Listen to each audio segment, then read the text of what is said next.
Once Jesus was in a certain place praying, and when he had finished, one of his disciples said, "Lord, teach us how to pray." The request of Jesus' disciple echoes throughout the centuries. Lord, teach us how to pray. Dear brothers and sisters, in my talks I would like to discover with you the secrets of interior prayer, silent prayer. Prayer is not just an activity like any other. It touches us in the depths of our being, in the secret sanctuary where we are simply ourselves, face to face with the living God. To pray is not to fly off to the skies, to other galaxies. It is to plumb the deepest caverns of who and where we are. So, let us begin. What do we think of when we refer to interior prayer or silent prayer? We have many ways of describing what we mean by prayer: communication with God, a form of request, adoration or thanksgiving, a conversation with God, or even a monologue. We may even regard praying as a means of achieving merit. It is astonishing how complicated we can make prayer seem. No wonder we get tired and abandon the attempt. Perhaps it is time to return to the example of those great doctors of the Church who made their spiritual journey in the past and had knowledge and experience of prayer. Saint Teresa of Avila, Saint John of the Cross, Saint Therese of Lisieux. Saint Teresa of Avila was able to describe prayer as nothing other than a close sharing between friends, being on terms of friendship with God, with Him who we know loves us. For her, words, however beautifully crafted, were not necessary.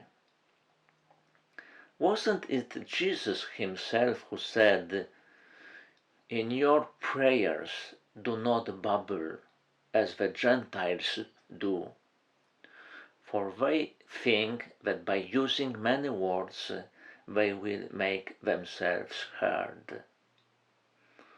The Gospel of St. Matthew, chapter 6. In her view, the essence of prayer is to laugh a lot, not to talk a lot, just like two people sitting together in silence, bounded by their love for each other, like a husband and wife, the beloved and the bride.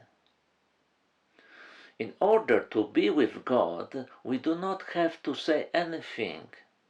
Our presence is enough for Him, for Him. But we are not accustomed to spending time with God in silence, without any specific words or intentions. We feel more comfortable saying something. We feel we must tell Him about the Church's needs, the world's needs, our own needs. Then we feel we have achieved something. We have taken action. We have shown concern for God's issues. We have not wasted our time. Silent prayer obliges us to leave all that to the Almighty. To enter into silent prayer, we must leave everything behind.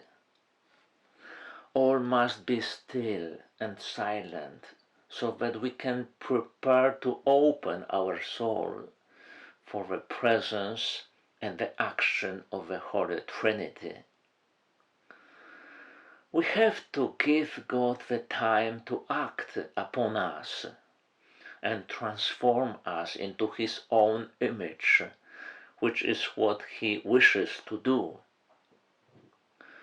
This is difficult because I am not used to doing this. I do not dare to allow God to act within my soul, to make changes. I will not say it out loud, but I know that God is dangerous, that He is unpredictable, and that if I allow Him to act, God could do something I might not like. Perhaps that's why silent prayer is not that popular. Bearing all this in mind, would you be prepared to spend some time in silence, in the presence of God? If you agree to do so, how long must you stay?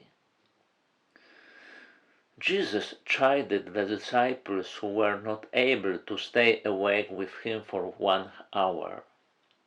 Well, maybe a whole hour is out of the question. Give him half an hour then. Even so, it seems an age to spend in total silence. How do you spend such a long time? What can you do? You can use the Gospel to help you. Read a few sentences slowly and repeatedly.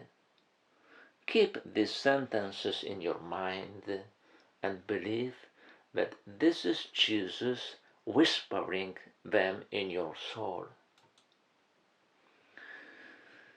To try think only about Him and His presence in the depths of your soul.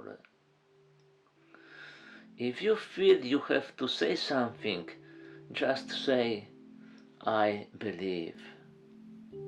I believe. That is enough. Remain like this for the rest of the time.